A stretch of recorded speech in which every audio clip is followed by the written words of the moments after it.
Scott Jennings spoke out on what actually motivated the man who murdered Charlie Kirk. I don't believe he was motivated politically. I think this was motivated emotionally. He etched the statements that are made by the left about Republicans and conservatives and Charlie Kirk fascists on the bullet casings. He made a joke about it in his last text. Well, it doesn't sound like a joke to me because someone's dead and about to be buried. Well, so it doesn't sound like a joke to me. So I'm just telling you, there was an effort all weekend long on the left to try to make this guy sound like he was a conservative. That failed. That was passed around all over the weekend. That has now failed. The evidence has now come out. He was motivated by hate. He was motivated by left-wing radicalism. He got mixed up with some trans ideology in his life. We'll learn more about that, I'm sure, when more evidence and testimony comes out. We are looking around the edges of this for something other than what's staring us in the face.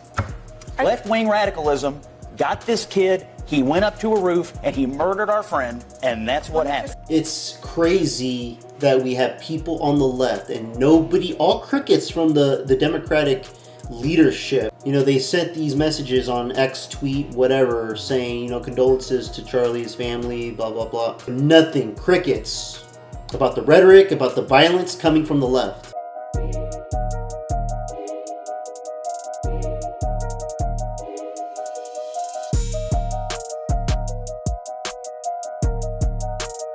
We know for a fact this is left-wing ideology that has instilled this type of hatred that causes them to commit violence. Do you see more law enforcement going after these groups who are using hate speech and putting cuffs on people so we show them that some action is better than no action? We will absolutely target you, go after you, if you are targeting anyone with hate speech, anything, and that's across the aisle. Now, Attorney General Pam Bondi is going so far as to say that the Justice Department would go after anyone who engages in what she deemed hate speech. The Attorney General later clarifying on social media that hate speech that crosses the line into threats of violence is not protected by the First Amendment, and that she describes as a crime. The fact of the matter is the both sides argument not only doesn't fly, we don't care. We don't care about your both sides argument. That is dead. For one thing, there is no cognitive dissonance on our side. On your side, your beliefs do not match reality, so you're coming up with these rationalizations like, what about this or what about that? We're not doing that because we saw it happen.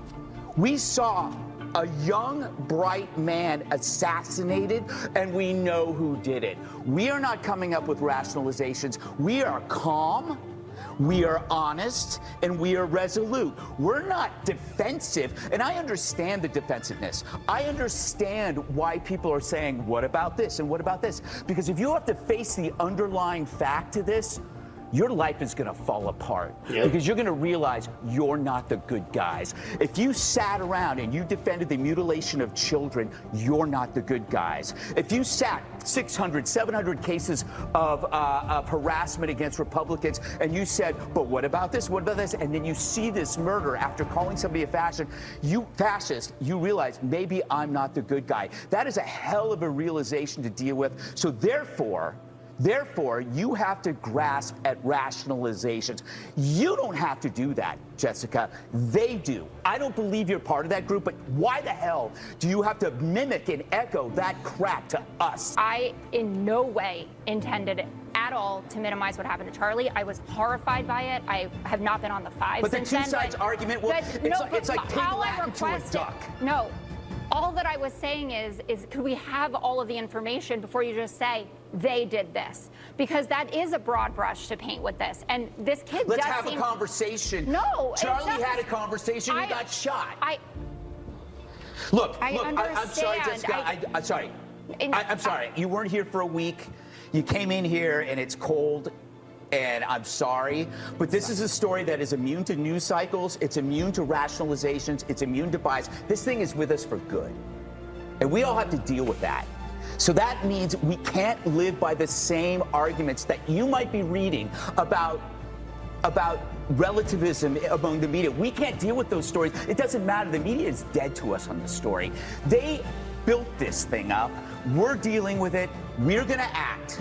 We don't care what the whataboutism is anymore. That's dead. This is what people on the left do. The radical left mostly does this, but I mean, you don't even have to be radical. Everybody on the left does this. When you speak to them, and if you bring up an issue or a problem of relevance to the discussion, they're going to quickly use a comparison of something else that has to do with them.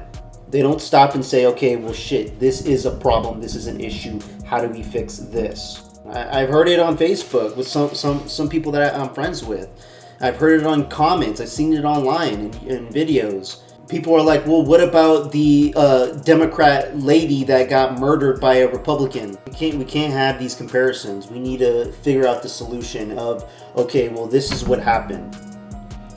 This is something a lot more drastic than anything else that has happened, because someone's life got taken away because he had views and opinions and beliefs. We need to solve this issue. If we can't solve this issue, we are moving into dark times in this country, and it's very sad. We need to change now and quickly. Let me know what you guys think about this in the comments below. Like and subscribe, I would appreciate it. This one's for Charlie.